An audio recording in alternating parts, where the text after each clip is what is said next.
Hello friends, morning 5 అయింది. మా అక్క వాళ్ళ ఇంట్లో ఉన్నాము. మా అక్క 7 శనివారాల వ్రతం కంప్లీట్ చేసింది. ఈరోజు ఉద్యాపన ఇస్తుందన్నమాట. మమ్మల్ని ఇన్వైట్ చేసింది. ఫ్రైడే నైటే వచ్చేసామండి ఇక్కడికి. పూజకు కావాల్సిన సామాన్లన్నీ కూడా ఫ్రైడే నైటే మా అక్క కొనేసి ఉంచేసింది. మొత్తం అన్నీ కూడా ఇల్లంతా నైటే క్లీన్ చేసుకుందండి. ఇంటి ద్వారానికి, తులసి కోటకి పసుపు కుంకుమతో అలంకరించాము. పిండి దీపాలు అంటే వెంకటేశ్వర స్వామికి ఇష్టం కదా. పిండి దీపాలు కూడా రెడీ చేసి ఉంచుకున్నాము. దేవుడి మాలను కూడా అలంకరించాము. ఇంకా నైవేద్యాలు సిద్ధం చేస్తున్నాము. 5 రకాల ప్రసాదాలు అయితే ప్రిపేర్ చేసామండి. మీరు మీ ఇంట్లో వాళ్ళు ఎవరైనా వెంకటేశ్వర స్వామి 7 వారాల వ్రతం ఎలా చేశారో అనేది నాకు కామెంట్స్ రూపంలో తెలపండి ఫ్రెండ్స్. నా ఛానల్లో ఉన్న కంటెంట్స్ మీకు నచ్చినట్టయితే please like, subscribe, follow my channel friends. Please support మీ.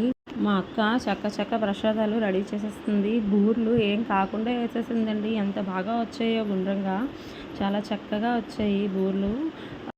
అయినా ఏదైనా మనం ఏ పూజ చేసుకున్నా సరే ఇంట్లో చాలా సందడిగా ఉంటుంది కదండి. హడావిడిగా ఒక పక్క ప్రసాదాలు, ఇంకో పక్క దేవుడి మూల రెడీ చేయడం, ఇంకో పక్క ముత్తైదువులు వచ్చేస్తారేమో గబగబా తాంబూలాలు సర్దీయడం, పూజకు అవసరమైనవి అన్నీ ఉన్నాయా లేవా అని చూసుకోవడం.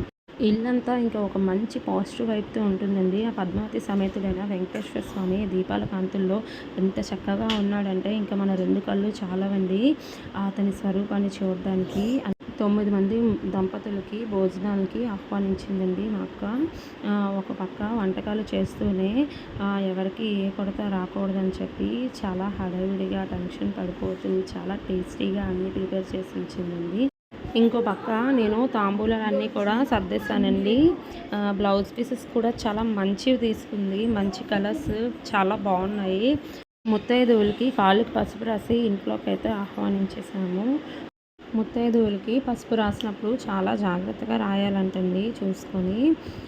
ఎందుకంటే ఎక్కడా కూడా కాళ్ళలో స్పేస్ మిగలకుండా మొత్తం అంతా కూడా పసుపుతో పాదాలంతా కూడా పసుపుతో ఫిల్ చేసేయాలి.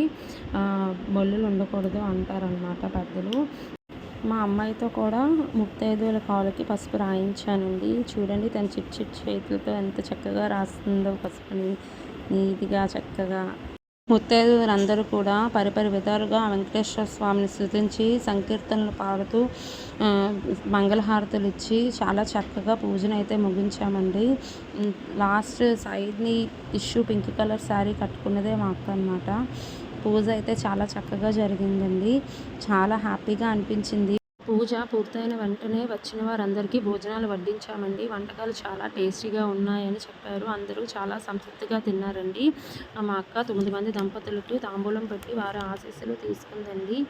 వెంకటేశ్వర స్వామి 7 శనివారాల ఉద్యాపన పూజ అనేది ఇలా కంప్లీట్ అయ్యిందండి. మరిన్ని అప్డేట్స్ కోసం please like, share and subscribe my channel.